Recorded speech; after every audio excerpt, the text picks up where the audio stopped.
what do you make of this disconnect of like everybody is really positive about these things about Jesus, like Jesus being nonviolent, and yet when we look on social media, we have conversations, it seems like that's been lost in translation, or there's a different type of Christianity that's being lived out. What do you make of that? I feel part of it is normal. I mean, we're humans and we forget things. And I think that if we don't tell the stories of who Jesus was, what he said, what he did, and we don't tell those over and over, we forget.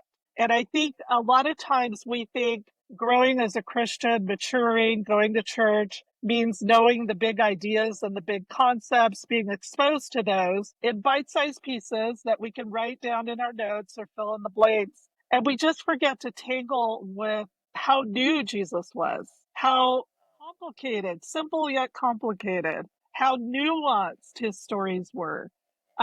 There's no end to getting to know Jesus and how he's portrayed in the Gospels and tangling with him. And I don't know. Do pastors get bored? I don't know, Scott. That's a good question for you. Do pastors Well, get bored talking about Jesus? the thing is, it becomes familiar. It's like when you watch your favorite movie.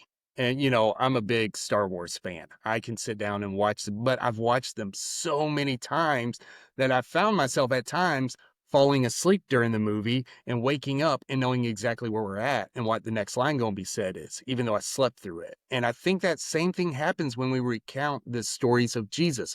We know this story, so we skim over it.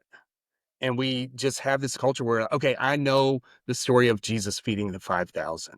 I know the story of Jesus walking on water. I know this. Oh, we had to slow down our reading and really dive in. And I know for me, and several of the contributors have told me this also, that when they slowed down their reading, that they were finding stuff that they just skipped over before because it wasn't the meat of the story. Here's the big element, but just the little details and finding the nuances that we want the big picture, but sometimes we got to slow down and say, wait a minute, Jesus did this while that person was there, or Jesus said this to this person, but not that person. Why that? But then when we really, really take the time, because I'll go back to the Star Wars reference, watching it with my daughter for the first time through her eyes was amazing with any of the movies that I'm so familiar with and know inside out.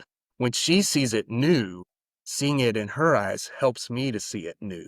And I think that's the same thing when we read the gospel. We have to read it, as Susie said, new every time, or we'll miss how Jesus is speaking to us, how the Spirit is leading us, because we're so comfortable with it.